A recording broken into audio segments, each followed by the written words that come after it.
Not every influencer can become a founder the way Alix Earle has. It's very rare to see a skincare brand, let alone any brand, launch the way that this has. The campaign generated 16.4 million views on TikTok and 4.5 million views on Instagram alone in just the first few weeks.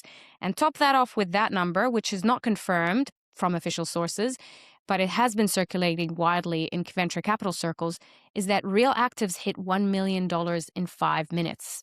So what really drove those numbers was how deliberately she built that anticipation before anyone could buy a single thing. So how did she do it? It wasn't just about the reach. It wasn't just about how far this video went. It was also about the culture and the conversations that she led with the launch of that campaign. She seeded the idea before she sold anything. This is one of the hardest things to pull off on social media. There's actually a very fine line between building genuine curiosity and burning through your hype too early. If you tease too much, people are going to lose interest. If you give it all away too soon, then there's actually nothing left to launch. So before anything was official, there was a cryptic Instagram account that appeared called WTF is Alix Doing? And it was posting these vague posts, had these mysterious hints, but there wasn't a full product. There were no full answers. So people started speculating. Again, conversation, engagement, culture. And that was the whole point. In addition to that, she would post about like heading to an important meeting months in advance of this launch. And she didn't really say what that meeting was about. She also started talking about gaps in the market, like what she would wish for products, for skincare products to be like for her to use.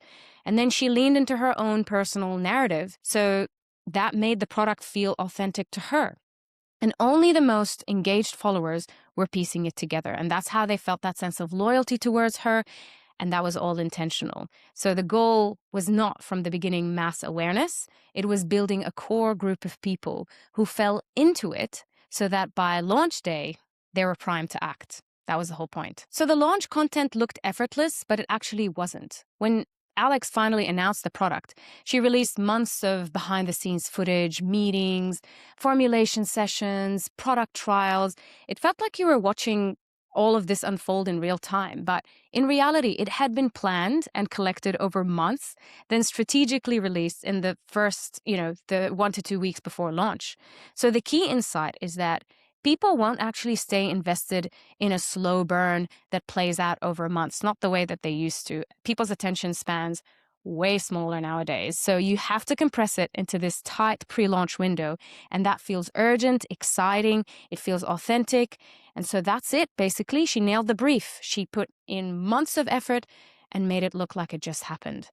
Then, of course, the PR layer was the finishing touch. She got interviews, feature stories, a founder narrative, and that all extended beyond social media into culture, into the mainstream. So that's the full arc. Personal story to a cryptic account, touching on the market gap, having the right messaging, giving the behind-the-scenes drip. Then she locked in a launch date, and then she got that founder-style press. And every step of that campaign was designed to make people feel like they were watching something they cannot afford to miss.